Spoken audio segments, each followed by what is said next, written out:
దైవ మర్మములు. సహోదరుడు భక్తి సింగ్ గారి అనుభవంలో దేవుడు ఆయనకు బయలుపరిచిన దైవ మర్మములు. అక్టోబరు 30. రిబ్కాను పిలిచి, ఈ మనుషునితో కూడా వెళ్ళదవా అని ఆమెను అడిగినప్పుడు, వెళ్ళేదనెను. ఆదికాండము 24వ అధ్యాయము 58వ వచనం.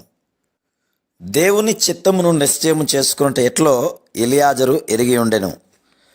అతడు తన స్వంత తీర్మానముల ద్వారా కానీ లేక అభిప్రాయముల ద్వారా కానీ నడిపించబడలేదు.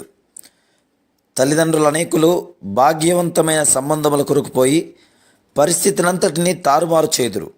కానీ ఎలియాజరు ధనము లేక రంగు, విద్య అనేది అర్హతల చేత నడిపించబడలేదు.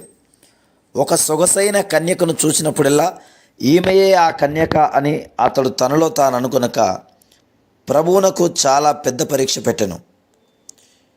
చిత్తగించుము, నేను ఈ నీళ్ల ఊట యొద్ద నిలుచున్నాను.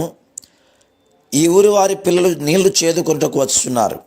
కాబట్టి నేను త్రాగునట్లు నీవు దయచేసి నీ కడవను వంచుమని నేను చెప్పగా, నీవు త్రాగుము, నీ ఒంటెలకును నీళ్లు పెట్టెదనని ఏ చిన్నది చెప్పునో ఆమెయే నీ సేవకుడైన ఇస్సాకు కొరకు నీవు నియమించినదై ఉండును గాక అనెను. ఆ దాసునితో 10 ఒంటెలుండును. ఒంటెలు ఒక్కొక్కటి 5 పెద్ద బాణల నీళ్లు త్రాగును.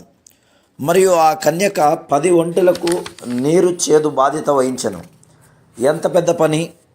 దేవుడు మాత్రమే అట్టి పరీక్షకు జయము చేకూర్చగలడు.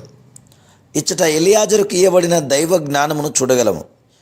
10 ఒంటెలకు నీరు చేదిపోయగలిగిన కన్యక విశాలమైన, ఇష్టపడేడు మృదువైన హృదయము కలిగిండును.